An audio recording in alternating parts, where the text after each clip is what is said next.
Mr. Villain serves as a high-ranking officer in the Evil League, an organization committed to eliminating humanity and claiming Earth for their home planet. Unlike other sinister groups, however, they actually have days off. During one such day, Mr. Villain visits Wine and Zoo, where he enjoys some peaceful relaxation. As he joins the crowd watching the pandas, he mentions that his day off typically begins with a good meal and something nice to look at. For him, observing pandas at the zoo is his favorite pastime. Children stare in confusion as he obsessively snaps picture after picture of the pandas. One bold kid tells him he's going overboard, but Mr. Villain ignores the remark. He's too absorbed in thinking about how to boost the panda population once humanity is wiped out. After taking his pictures, he moves on, eager to distance himself from work. He avoids colleagues in public, pretending not to know them when they cross paths at the office later. But on this particular day, Mr. Villain needs to watch out for the Rangers, those annoying humans who always oppose the Evil League. Although he respects their abilities, Mr. Villain has no desire to fight them on his day off. His worst fear comes true when someone taps his shoulder. He turns to find a young man who immediately recognizes him as part of the Evil League. Sensing the villainous energy he gives off, this man, introducing himself as Ranger Dawn Red, challenges Mr. Villain to a battle. The villain, not wanting to fight in front of pandas, suggests a temporary truce, revealing his fondness for the animals. Surprised, Red admits he also enjoys pandas. Mr. Villain compliments his taste but quickly notices aquarium tickets in Red's hand, suspecting the ranger is lost. Red sheepishly confirms it. Mr. Villain guides him to the train station, but as Red departs, he panics, forgetting which train to take. After his peaceful day at the zoo, Mr. Villain heads to a convenience store. Upon entering, we see glimpses of his personality both on duty and off. The store clerk greets him as she restocks magazines, but he focuses on the limited edition issue that comes with a panda figure. Acting casual, he buys a black coffee and cup noodles, but disaster hits when he can't find his favorite red sweet potato soft serve. In its place sits a strawberry mochi bar. Anger builds inside him as he reluctantly chooses the mochi, vowing to make humanity suffer if it tastes bad. The clerk, noticing his frustration, hopes he'll enjoy the alternative. He tries the ice cream at home and to his surprise likes it enough to consider sparing the convenience store when humanity is eventually eliminated. Meanwhile, Ranger Red visits the same store, asking the clerk for directions yet again. The store attendant, recognizing him, can't believe this hero is so hopelessly lost. She tells him that his destination is in a completely different area, leaving him once again completely off track. On another day off, Mr. Villain starts with his morning skincare routine, proving that even villains care about looking good. After checking his fridge and finding only eggs and milk, he whips up some rock toast. While eating, he remembers the day he fell in love with pandas during a reconnaissance mission to the zoo. Initially, there to investigate whether humans had any secret labs, he left that day as a devoted panda fan. The flashback ends and he grabs his coat to head to the supermarket. Just before he leaves, Ranger Red appears again, thanking him for his earlier help and offering a box of panda cookies as a token of gratitude. Mr. Villain tells Red that he knows the routine and takes his leave with a casual wave. Red, curious, asks if the truce is still in effect for the day. Mr. Villain enters the shop, reminding himself that on his day off, work is absolutely off limits. That evening, he reflects deeply on how much he values his time off, even adding quality sleep to his list of essentials. The most important rule for him, though, is staying as far from work as possible. He recalls narrowly avoiding a coworker at the supermarket and smoothly denying any connection when asked about it at work. At the moment, Mr. Villain is fuming. He had looked forward all week to enjoying a mild curry on his day off, but the shop only had the extra spicy version, which he can't handle. His rage builds and he seems on the verge of an elimination spree, but just then a surprise panda special airs on TV.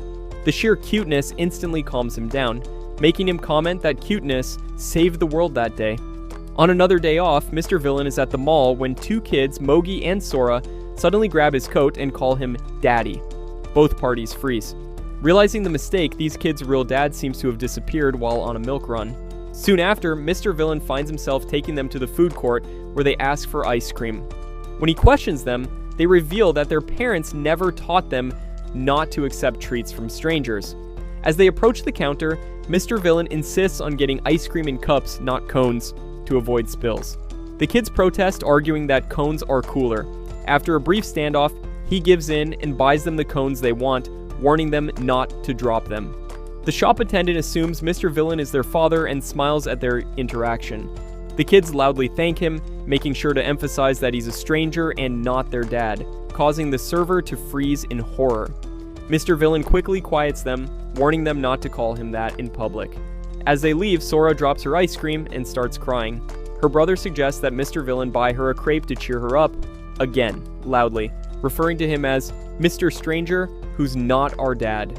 This draws attention from nearby shoppers, and Mr. Villain, embarrassed, asks them to stop. After cheering Sora up with the crepe, Mr. Villain escorts the kids to the Lost Children's Center, where they part ways. He advises them to stay close to their father in the future, certain that he'll never see them again, as humanity will likely be wiped out before they grow up. Still, he promises to remember the warmth of their small hands. As Mr. Villain walks away, Mogi and Sora's behavior changes. Mogi remarks that he wasn't as evil as she expected, while Sora notes that even enemies have all kinds of personalities. They reveal they were observing Mr. Villain this time, but their next encounter will be different. Red appears, thanking them for their help. The children, impressed he made it to the Lost Children's Center by himself, tease him about his poor sense of direction. The ice cream attendant, seeing the kids leave with Red, is shocked to realize Mr. Villain wasn't their father after all.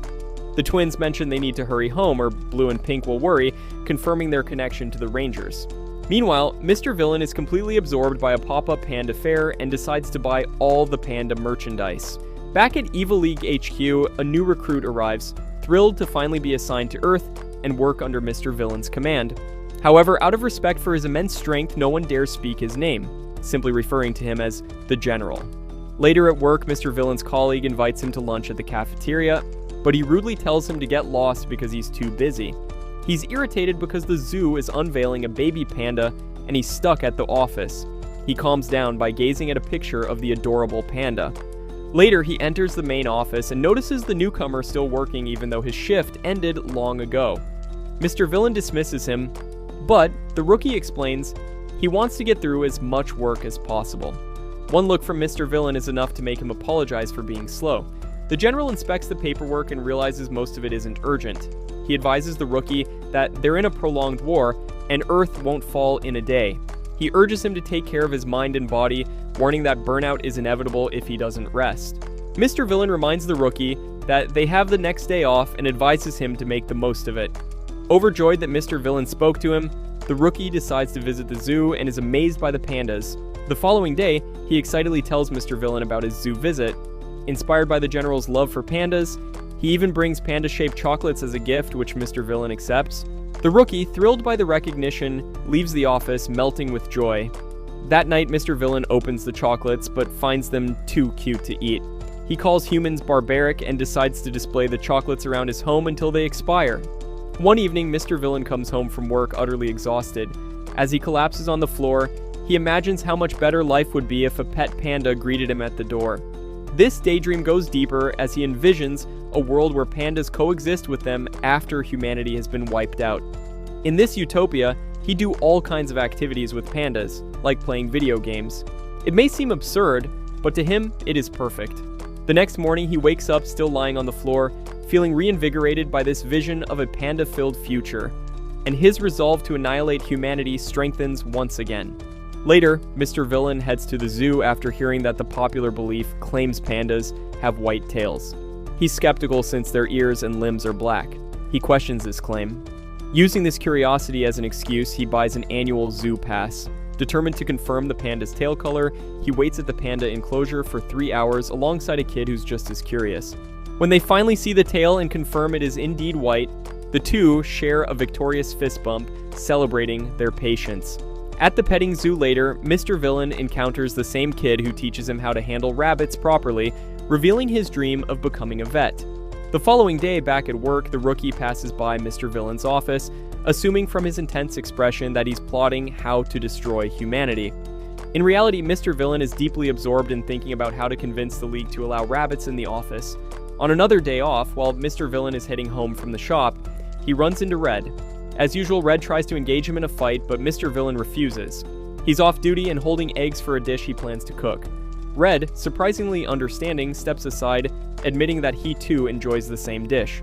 Later, Mr. Villain even returns with an umbrella and coat for Red, guiding him back to the train station. The clueless hero is left baffled that the villain still doesn't want to fight. While Mr. Villain walks away, Content with avoiding any conflict on his precious day off, things continue peacefully as Mr. Villain wakes up from a restful sleep. However, he immediately complains about how cold the place is. He attempts to grab the remote to turn on the heat, but quickly pulls his hand back under the warm blanket. He realizes that if he stays in bed like this, he'll waste his day off, which motivates him to finally grab the remote and warm the room. He then reaches for his phone and turns it sideways. As he watches, a countdown appears, and soon a show about baby pandas starts streaming. The sight of the cute pandas warms him up on this cold morning. However, his bliss is interrupted by a call from Rooney, the annoying coworker he often dodges, especially during lunch breaks. Annoyed, Mr. Villain remembers all the times Rooney has disrupted his peace at work. He hangs up on Rooney repeatedly until at last he answers, warning him not to call on his day off. A hologram of Rooney appears, but it's clear the general has disabled his own video feed to avoid being seen. Rooney, panicking, says it's about an earth monster, which piques Mr. Villain's interest. Begrudgingly, he gives Rooney 5 minutes of his precious day off. Rooney explains that he's been investigating a winter monster that invades human homes. When Mr. Villain asks about the creature's power, Rooney reveals that it uses warmth to lure in humans and trap them inside its belly. Mr. Villain, intrigued, thinks this could be useful in their plan to conquer Earth. Rooney agrees, but admits that the monster has already devoured him from the waist down. Shocked, Mr. Villain demands to know why he didn't lead with that critical detail. When Rooney mentions that he's still in the control room, Mr. Villain is horrified. The monster has already breached their headquarters. Springing into action, Mr. Villain dons his legendary day off overcoat and prepares to rush to HQ. Rooney, surprised that the general is coming in on his day off, asks him to bring mandarin oranges, which are crucial for dealing with the monster. Mr. Villain, annoyed, scolds Rooney for not preparing the oranges beforehand. Thankfully, Mr. Villain had bought a box of oranges the previous day following the recommendation of a local woman. With the oranges in hand, he flies towards the HQ, cursing Earthlings for their foolishness and urgency. Upon arriving at the sinister-looking headquarters, Mr. Villain wastes no time. He rips open the door to the control room, ready to deal with the winter monster and rescue Rooney. As Mr. Villain bursts into the control room yelling for Rooney, he is stunned to find him sitting casually under a kotatsu, a cozy Japanese heated table covered with a blanket to trap warmth. Rooney, overjoyed to see his boss, unashamedly sheds a tear and thanks him for the rescue, despite the lack of an actual crisis. Rooney admits that he doesn't want to get up from under the kotatsu because it's so warm, though he's been needing to go to the bathroom for some time. Mr. Villain stands there dumbfounded by the absurdity before giving Rooney a light smack on the head for the unnecessary alarm. After a brief scolding, Mr. Villain finds himself sitting under the kotatsu, with Rooney sharing some mandarin oranges as they discuss the wintertime monster, a mere excuse to stay cozy under the heated table. On a separate evening, while taking a stroll, Mr. Villain overhears a woman excitedly talking to her partner about her limited edition panda buns, an adorable seasonal snack shaped like pandas. Intrigued, he lingers nearby to hear more. The woman explains how it's the season for Chinese buns, and she's thrilled to eat them. However, she carefully splits one of the panda buns with her partner, saying she doesn't want to overindulge. Little do they know, splitting the panda bun is a serious offense to Mr. Villain, who watches in silent horror as the meaty insides of the bun are revealed. Later, he goes to the convenience store and stares at the display of panda buns, haunted by the image of the bun being torn apart.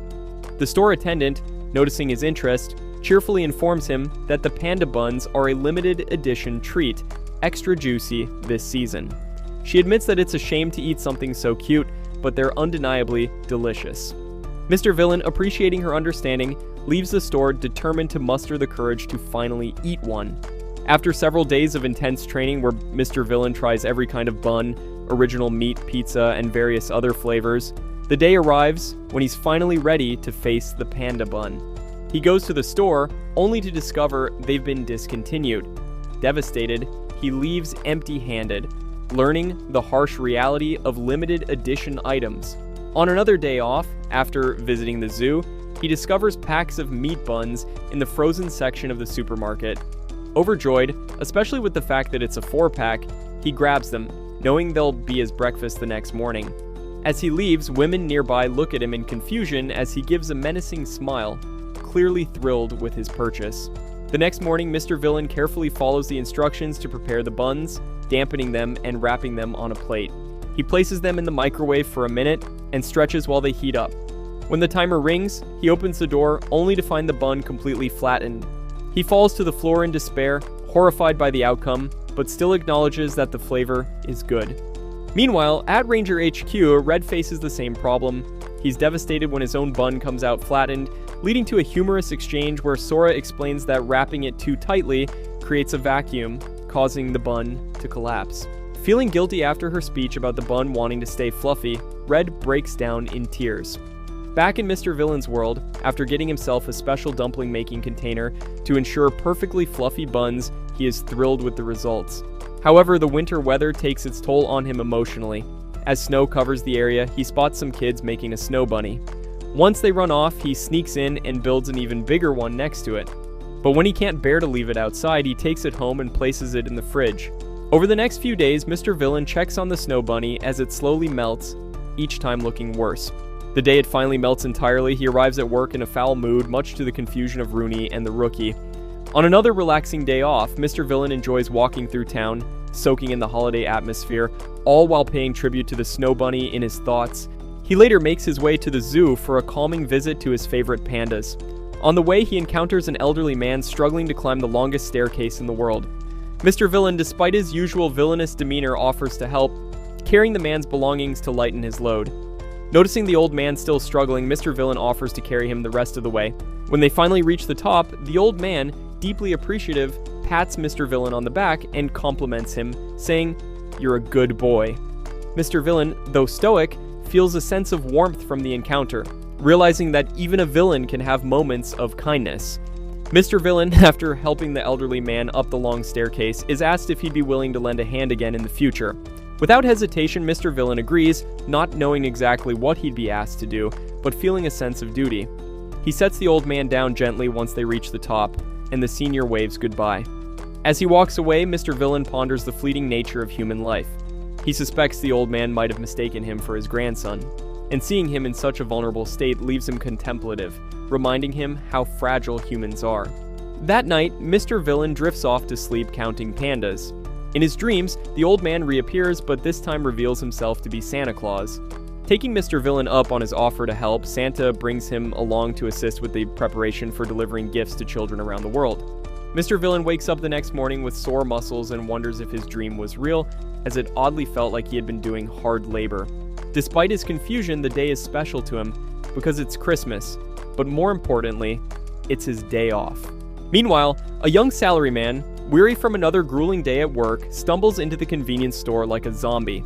Recently entering the workforce, he had imagined his life would be filled with late-night outings and fun activities, but the brutal reality of adult responsibilities has worn him down. On his day off, instead of going to the gym or hanging out with friends, he finds himself stuck at home doing laundry just to ensure he has clean underwear. The guy sulks as he picks up a ready-made meal, realizing how expensive this habit is, but he feels too tired to cook for himself. As he mindlessly makes his way through the store, he spots Mr. Villain grinding his teeth while staring at something with an intense gaze. The salaryman turns pale, thinking that this dangerous-looking man must be one of those stereotypically dangerous people who live downtown. He decides to keep his distance. However, he's taken aback when the mood changes as a store attendant approaches Mr. Villain. The salaryman listens in on their conversation, shocked to hear the general express his disappointment that the Chinese buns have been discontinued. The attendant apologizes, knowing that the buns were his favorite after-work treat. Listening to the exchange causes a paradigm shift in the salaryman's mind. He sees how even someone like Mr. Villain rewards himself for hard work. Inspired, the young man decides to treat himself as well, picking up some pudding on the way out. Later, the more cheerful salaryman returns to the store after another tough day. He chats with the store attendant just as Mr. Villain had, and purchases her recommended items. He learns that earlier in the day, Mr. Villain had been there and had bought cherry blossom flavored tea. The salaryman walks through the park afterward, admiring the cherry blossoms as their petals fall around him. He picks one up and tastes it, wondering if it matches the flavor of the tea. He gives no verdict, simply carrying on with his walk. On another visit to the store, the salaryman encounters Mr. Villain again, this time watching the attendant build up suspense before announcing new ice cream flavors, strawberry and banana. Both Mr. Villain and the attendant express their opposite flavor preferences. The salaryman tenses up, expecting some kind of intense reaction from Mr. Villain. Instead, the general surprises him by deciding to get both flavors because the attendant's recommendations have never failed him. The lady feels slightly guilty for making him buy two, but Mr. Villain assures her that it's fine since he won't be able to come the next day. Amused, the salaryman also ends up buying 2 ice creams inspired by Mr. Villain's logic. As the general walks home, pondering which flavor to try first, he isn't in a rush since the following day is his day off. Deciding to treat himself further, Mr. Villain visits a local cafe known for its intricate latte art.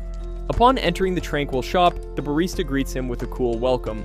Mr. Villain takes a seat next to the only other customer and is captivated by an unusual contraption behind the counter. Startled, he speculates that it's some kind of experimental device.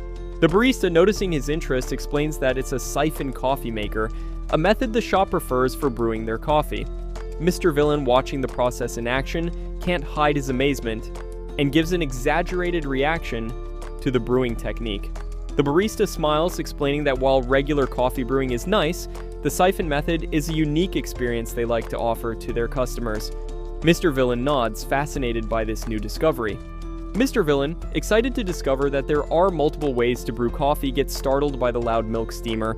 He can't fathom why it takes so much noise for just 1 cup of coffee. His tension eases when the barista presents his drink, a panda-decorated latte, and urges him to savor it slowly. Mr. Villain immediately whips out his phone and, like a paparazzo, takes endless photos of the adorable latte art, comparing the panda to a charming celebrity. He hesitates, unsure how to drink something so cute. But, after contemplating from every angle, he finally takes a sip. His worst fear materializes. The panda starts to disappear with each gulp. The general slams the table, calling the latte merciless. As he watches the panda deform into a shapeless mess, just as he's lamenting the fate of his drink, he hears a soft voice. It's the panda itself, reassuring him that this is its destiny. Mr. Villain, still anguished, finishes the latte with a newfound sense of duty, silently shouting for the panda as he drinks the rest. The other customer, witnessing the spectacle, wipes a tear from his eye and orders another panda latte for Mr. Villain. As a small gesture of solidarity, Mr. Villain accepts the second latte with gratitude and struggles home, now lugging a ridiculous number of milk cartons that he impulsively purchased for meal prep. He plans to use them for stews, pudding, and almond jelly, all while using panda-themed decorations inspired by his cafe visit. Knowing his upcoming work schedule is packed, he's excited to make these dishes in bulk. When he reaches the stairs leading to his apartment, it feels like he's about to embark on an epic climb. With each step, the bags cut into his shoulders, but the thought of the delicious stew awaiting him fuels his determination. His muscles scream for rest, but his iron will carries him to the top, victorious. As he revels in his small triumph, a neighbor passing by gives him a confused look, but they exchange polite greetings as if nothing unusual had happened. One night, after a field operation, Mr. Villain engages in an intense battle with the Red Ranger. Dodging punches, he barely survives the fight, but the next day is his day off, and he heads out to enjoy the cherry blossoms. Unfortunately, the flowers have already fallen, much to his disappointment. What's worse is that he packed a lunch, hoping for a scenic picnic, as suggested by a news broadcast. In the park, he spots a little girl collecting fallen petals. She stares at him for a moment before reaching for one of his rice cakes. Mr. Villain lets her have one, scolding her lightly for taking food from strangers.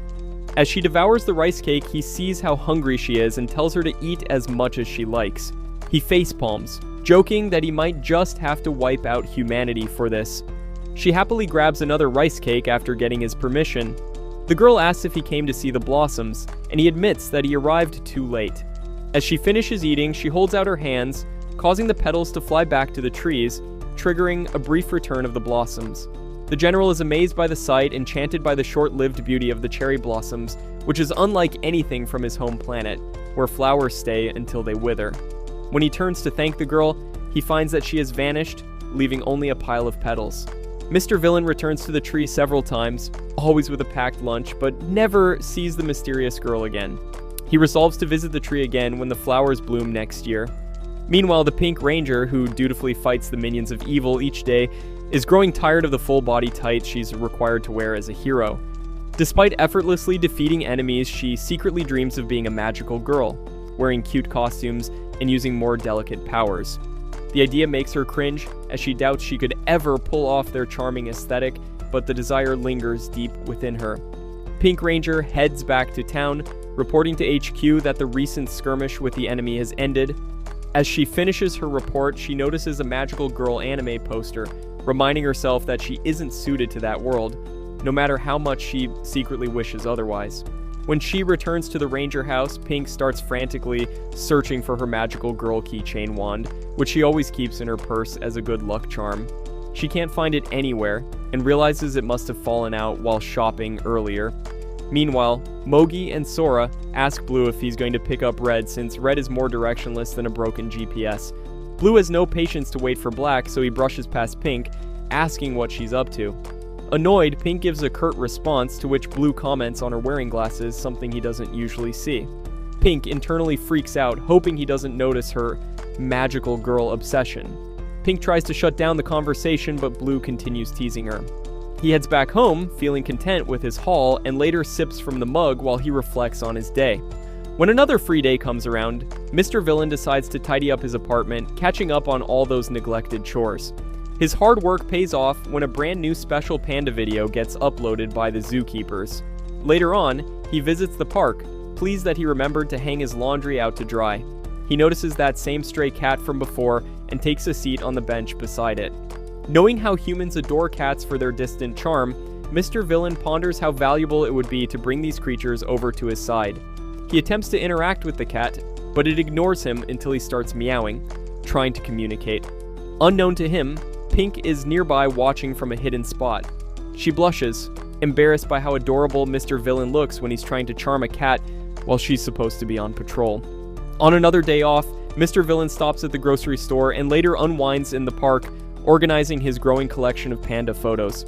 While there, he overhears a conversation between two people, Hayi and Ye, discussing how Orihime and Akaboshi will fail to meet again for another year. A story he finds surprisingly relatable. He listens closely as Hiki mentions how it always rains, preventing these two mysterious figures from meeting. Ya, on the other hand, stays hopeful, thinking that this year might be different, even though the forecast predicts rain on the 7th. Mr. Villain, trying to understand the story, assumes that Orihime and Hikaboshi must have some sort of yearly date that keeps getting ruined by the weather. He can't help but wonder why they don't simply choose another day to meet, questioning if this particular day is the only option available to them. Hiki then gives a hint as to why they can't, noting that Orihime and Hikoshi spend all their time having fun and neglect their responsibilities, which reminds him of his own parents.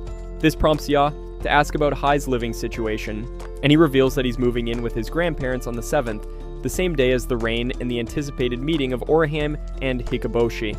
As Mr. Villain processes this, Hiki's words about how Orihime and Hikoshi get what they deserve stick with him. Before leaving, Hiki returns Ya's game console, but she insists he keeps it since she can use her brother's. Hiki declines, wishing that someday someone would buy one just for him. Ya promises to see him off on the 7th despite the rain. As the boy leaves, Mr. Villain, still wondering who Orihime and Hikoshi are, wanders through the shopping district.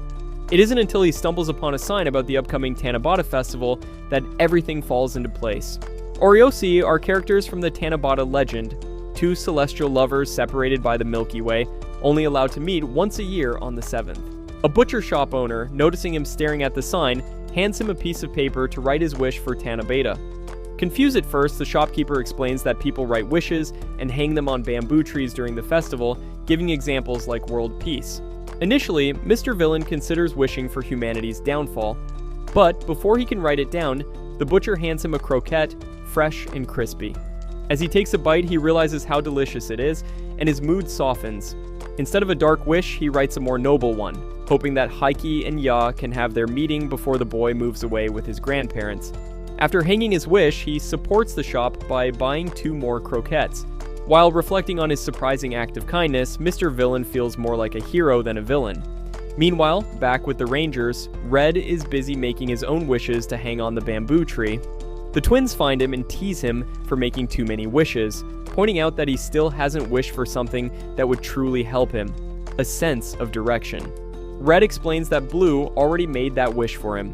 So, he used his request to wish for things that could help everyone. Satisfied with his reasoning, the twins follow his example and make a wish for Blue to stop having his frequent stomach aches. Elsewhere, Mr. Villain finds himself on a beach during a particularly hot day. As he sits, a young girl joins him, quietly building a sandcastle beside him. Inspired by her, Mr. Villain starts building his own sand creation, copying her actions, but in a more intense, aggressive way. When the girl notices him mimicking her, she flashes a creepy smile that makes him question who the real villain is. Despite the unsettling smile, they continue building their respective sandcastles in silence, acknowledging each other's work with a thumbs up. Their moment of triumph is short-lived, however, as the ocean waves crash in, destroying both their sandcastles in an instant. The girl taps Mr. Villain's shoulder and with a smile full of optimism tells him, "We'll build again." Moved by her resilience, Mr. Villain agrees, stating they'll build something even better next time. The story takes a sharp turn as Mr. Villain returns to his duties, this time in battle against the Rangers alongside his colleague Trigger, a jealous subordinate from the Evil League. Trigger can't stand Mr. Villain, and is constantly questioning why someone as seemingly unimpressive as him was given the rank of general. After the battle, Trigger follows Mr. Villain, hoping to find something to discredit him. As they walk, Mr. Villain suddenly stops, staring intently at something. Trigger, thinking he's spotted an enemy, gets ready for action, only to realize that Mr. Villain has spotted a food van selling panda crepes. Confused and disappointed, Trigger decides this is the moment he's been waiting for, to expose Mr. Villain's secret love for pandas and ruin his reputation among their evil peers. Mr. Villain decides to take a few pictures with Trigger, much to the latter's annoyance. Trigger, already frustrated, hands the crepe over with a huff, while Mr. Villain, not knowing where to start eating from, stares at the snack in a moment of hesitation. Trigger is utterly confused and in his rising irritation, jokes that he's so triggered he's gone from anime to manga. The general, completely unfazed, tells Trigger that in the future, on his days off, Trigger should avoid addressing or interacting with him altogether. Back at headquarters, Mr. Villain works at lightning speed to finish his tasks early so he can catch a special documentary on pandas. However, a sudden work emergency causes him to stay late, and he ends up missing the show. Exhausted, he tries to sleep but finds himself restless. Remembering the human technique of counting sheep to fall asleep, substituting sheep for pandas, he hopes it will help him doze off, but the method proves ineffective. The next morning, he drags himself to work like a zombie. When his subordinate, Rooney, asks about his sleep issues, Mr. Villain explains the panda counting fiasco. Rooney laughs and explains that humans count sheep because sheep sounds like sleep, not because of the animal itself. Mr. Villain realizes his mistake. But as Rooney continues talking, the general dozes off, dreaming of being surrounded by pandas, pointing to a bright object in the sky and declaring it to be his home planet. In the midst of his daily battles, we see a heated clash between Mr. Villain and Red, the Ranger. They fight in a park with Red impressing the villain with his agility. However, Mr. Villain quickly overpowers Red, preventing him from transforming. Just as the situation escalates, both sense something and pause. They spot a crying boy clutching a panda toy. Mr. Villain realizes they've accidentally fought their way into a zoo. Red approaches the boy, comforting him and finding out that he's lost his mother. Mr. Villain, trying to hide his love for pandas, glares at the boy's toy, which only makes the child more upset. Red reassures the kid, stating that he'll protect him because children are the future. Amused, Mr. Villain smirks, but his attention is drawn back to the panda. The zoo's intercom announces that there is a lost child matching the boy's description, and Red promises to reunite him with his mother. Mr. Villain, in a rare moment of compassion, directs Red to the Lost Children's Center. As he changes into his casual day-off outfit, he declares that he's letting them go this time only because of his panda obsession, making it clear this leniency won't happen again. As Red walks away, clearly confused about where to go, Mr. Villain sighs and corrects his direction. Afterward, the general calls HQ, informing them that he couldn't complete the mission. They suggest he head home since it's nearly closing time, but Mr. Villain, seeing there's still time, decides to browse the gift shop. Inspired by the boy's toy, he heads to the stuffed animal section, trying to choose between a realistic panda plush and a caricatured version. He's surprised by how soft the caricature is and finds himself unable to put it down, ultimately buying both. When the shop attendant asks if they're for someone special, Mr. Villain, with no shame, bluntly admits they're for himself. At HQ the next day, Mr. Villain is exhausted again. Rooney suggests he go home as the executive meeting had gone long.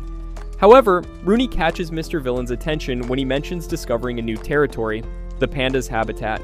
With an evil laugh, Mr. Villain dramatically declares that he'll visit the area on his next day off.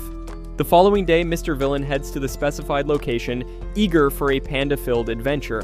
However, arriving too early, he passes time by taking pictures of a panda statue. Once the theme park opens, he enters only to be confused by the complete absence of real pandas. His first impression is that the place doesn't look like a panda sanctuary, and he starts to suspect that Rooney might have done sloppy research. Still, he decides to investigate.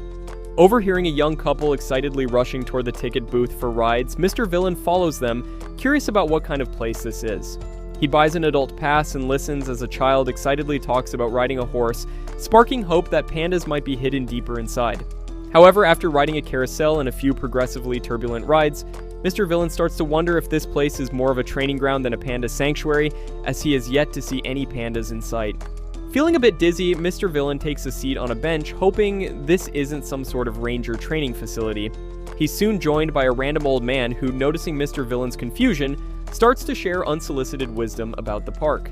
The old man loves the area because it allows everyone to embrace their inner child, pointing out the joyful faces around them, from kids to adults, all escaping their everyday troubles. Mr. Villain turns to respond, but is surprised to find the man's grandson in his place. The child excitedly informs Mr. Villain that the park has pandas he loves to ride before running off with his grandfather, leaving Mr. Villain in silence. After that unexpected lecture, the general concludes that amusement parks aren't ranger training facilities after all, but regrets not asking the kid where to find the pandas. As he wanders through the park, he stumbles upon a souvenir shop filled with panda merchandise. He starts rummaging through the typical items until he finds panda toys in a capsule. Frustrated by humanity's obsession with cute toys, he decides he must save them and ends up buying them all. Once he's acquired the toys, Mr. Villain lines them up and takes pictures. But while enjoying various rides around the park, he still doesn't catch a glimpse of the actual pandas. Noticing his depressed demeanor, a staff member approaches him and, after listening to his woes, directs him to the panda ride.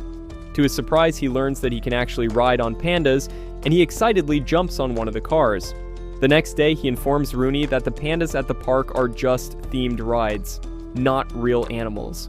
But he presents Rooney with a souvenir. They chat about the wonders not found on their home planet, sharing a moment of camaraderie. Another day off rolls around, and Mr. Villain decides to visit the zoo to observe pandas up close.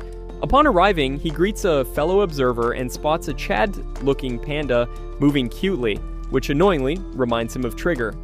Upset that he was reminded of work during his day off, a personal violation of his creed, Mr. Villain can't help but think that the panda is low-key handsome.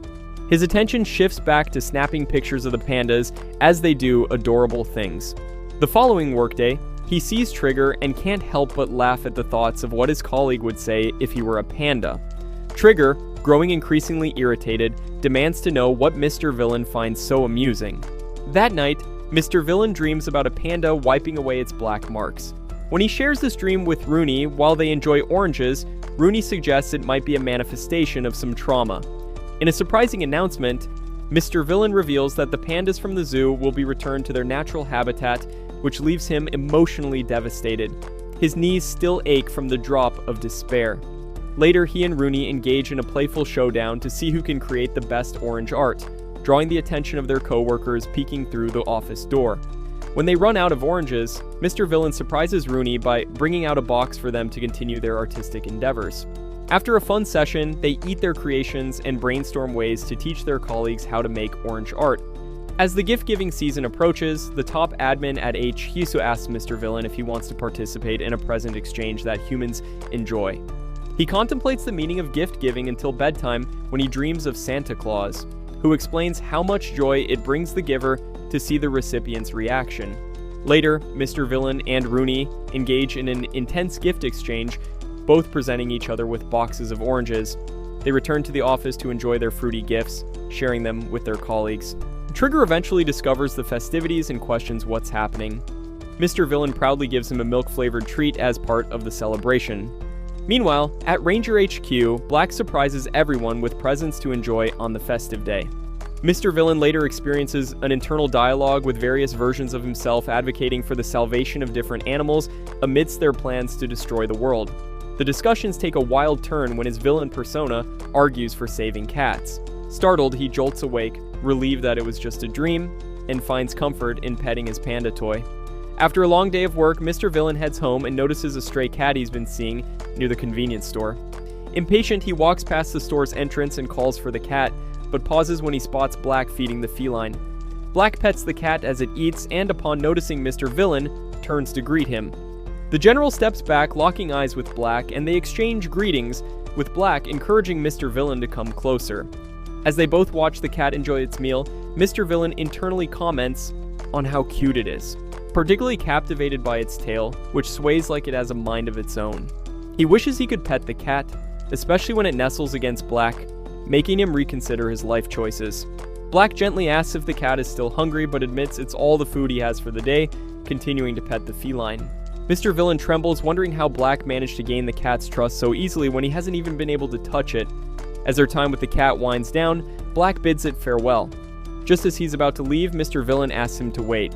Black pauses, understanding Mr. Villain's expression, and offers him a cat treat, allowing him a chance to get closer to the stray.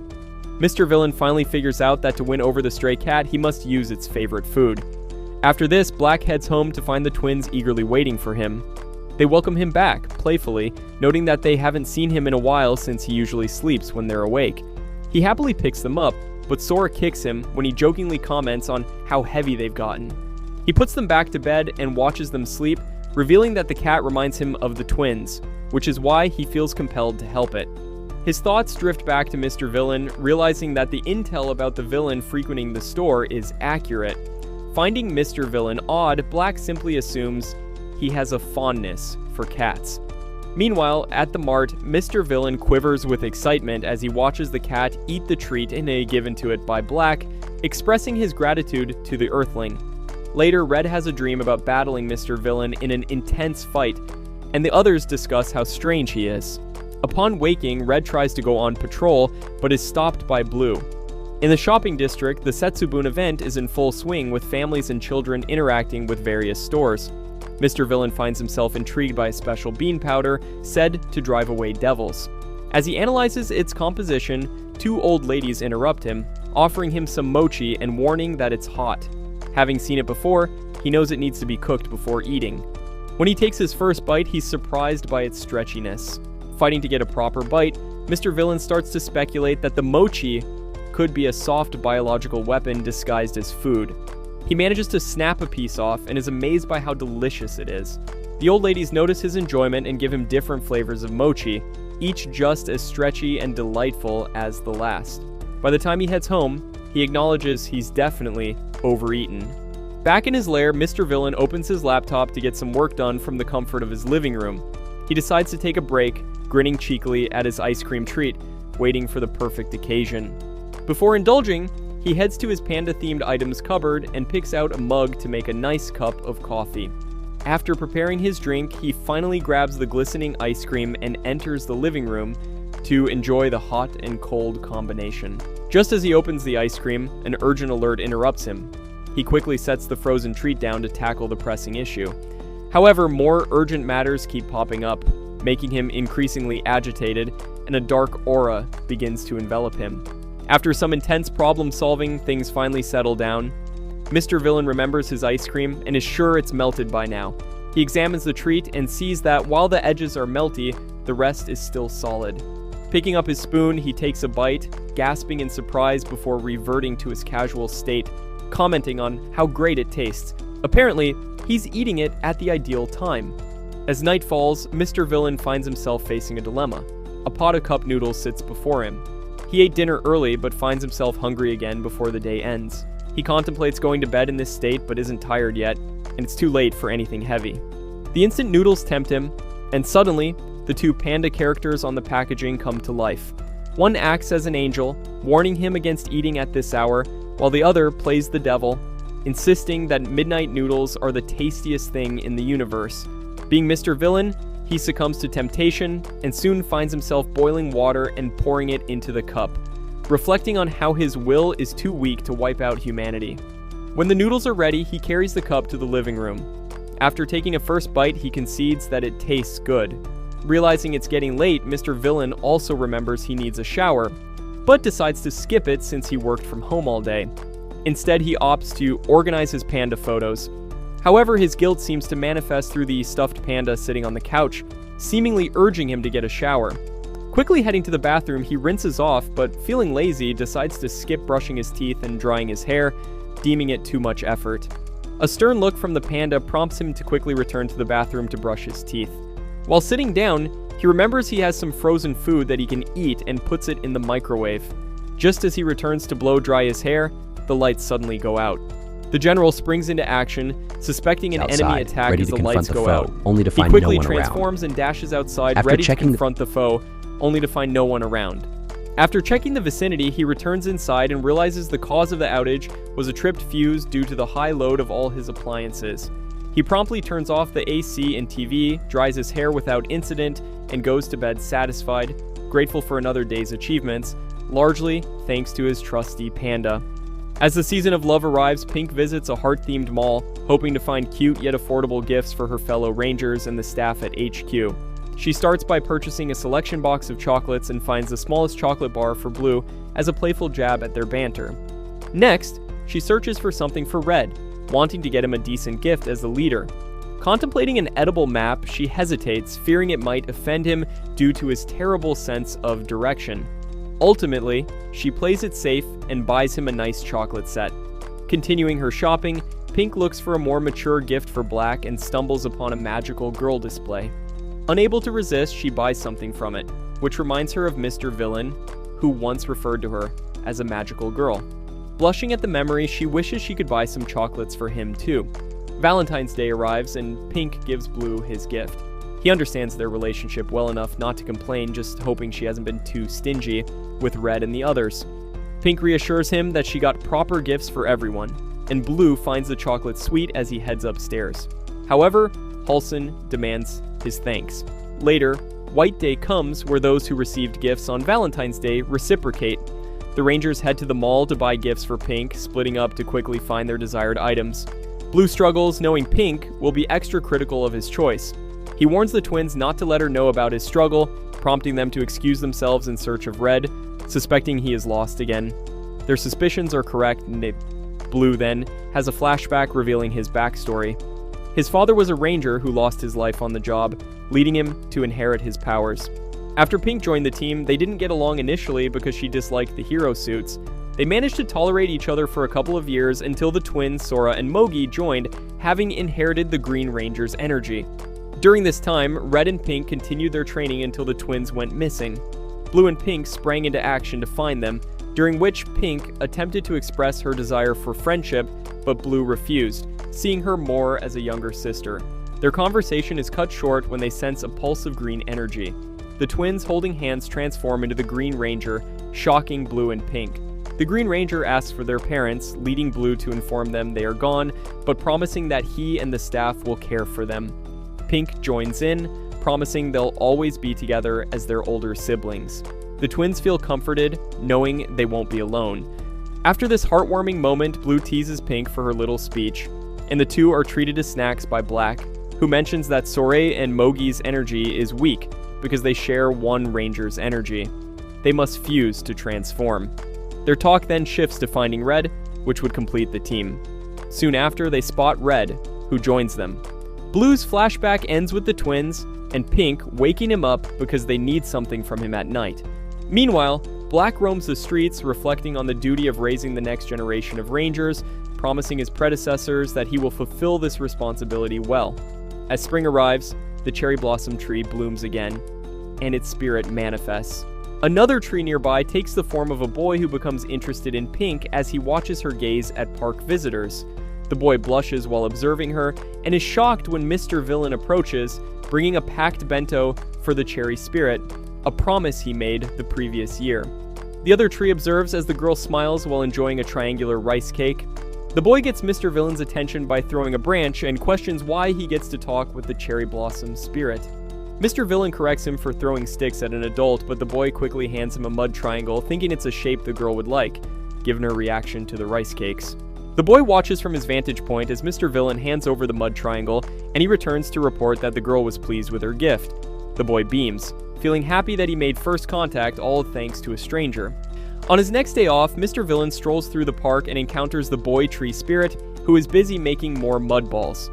He advises the boy to create something edible and wonders why he spends so much time outside, hoping he'll head home when he's done playing.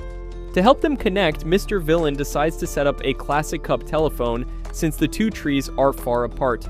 The boy blushes when he hears the girl's voice for the first time. She informs him that the cherry blossoms will soon scatter, meaning she won't be around much longer. Gathering his courage, the boy admits he's been watching her. His creepy vibes seem to work. Mr. Villain excuses himself, but when he returns to the park on his sacred day off, he discovers the boy tree has been uprooted. Devastated, the cherry blossom spirit vanishes, knowing she won't see him when she blooms next year. The boy regains consciousness, finding himself transformed into a bench closer to the cherry blossom tree, allowing him to interact with her more when she blooms again. One rainy day, Mr. Villain finds a robot cat, not from Earth, that refers to him as a human in its weakened state. Though his intuition tells him not to get involved, he returns to leave his umbrella for the cat to shelter it from the rain. Later, he encounters the robot cat again and decides to leave his umbrella, realizing it's supposed to rain. The cat has a flashback revealing its name, C018, and its abandonment by its creators because it failed to defeat any humans. Upon waking from the flashback, C018 sees Mr. Villain charging it with a power bank. But trying to prove its worth, the cat attacks him, but Mr. Villain responds by bringing it food. Despite acting aloof, the cat allows him to pet it as it rests. Mr. Villain recalls Rooney advising him to bring in any suspicious objects as other species are looking to invade Earth and develop weapons. As he builds rapport with C018, he decides to bring it to HQ, but he feels guilty when Rooney and the scientists take it for experimentation. Later, Mr. Villain is called to the lab where the cat is fine, but a bit hostile towards Rooney. The pencil pusher informs him that they serviced the robot and found it's not a threat. He suggests Mr. Villain keep an eye on the cat by having it live with him, shocking the general. Mr. Villain immediately starts preparing to accommodate his new pet while the cat demands Rooney deactivate it and put it in storage. Interrupting, Mr. Villain asks the robot to pick its preferred bed, and the cat reluctantly allows him to choose. Mr. Villain opts for a panda-themed bed, and when it arrives, the robot admits it was hesitant to come, but finds the bed comfortable. As the cherry blossom season arrives again, the tree doesn't bloom, leaving the bench spirit upset. Mr. Villain cheers him up with triangle rice cakes, later noticing a single bud swelling from the tree's branches, instilling confidence that it will bloom next time. During his next visit, he brings enough rice cakes for both the spirit and the pink-haired girl, hinting at his belief in their love. That night, the flowers bloom and the girl with pink hair appears as the boy confesses his love. Mr. Villain visits the park to enjoy the blossoms, finding it amusing that both spirits use him as a messenger to pass compliments to one another. They eventually stop their indirect communication and officially confess their love for each other. On another day off, Mr. Villain heads to the shopping district where he keeps dodging Red Ranger, who keeps popping up despite being enemies. Mr. Villain's frustration grows until Red approaches him, gifting him panda chocolates as thanks for previously offering an umbrella during the rain and helping with directions. Mr. Villain appreciates the thoughtful gift, especially because it's panda-themed. Later, at the Ranger house, Pink walks in to find Blue and the twins napping together. She encourages Red to join them for a picture to send to Black, who enjoys capturing moments like these. Black wakes up to the message and sets it as his screensaver before getting alerted to face a threat. The Rangers have a fierce showdown with the Evil League Mixerusants, resulting in an intense clash. The following day, Mr. Villain wakes up on his day off, prioritizing relaxation and choosing to ignore all the Rangers.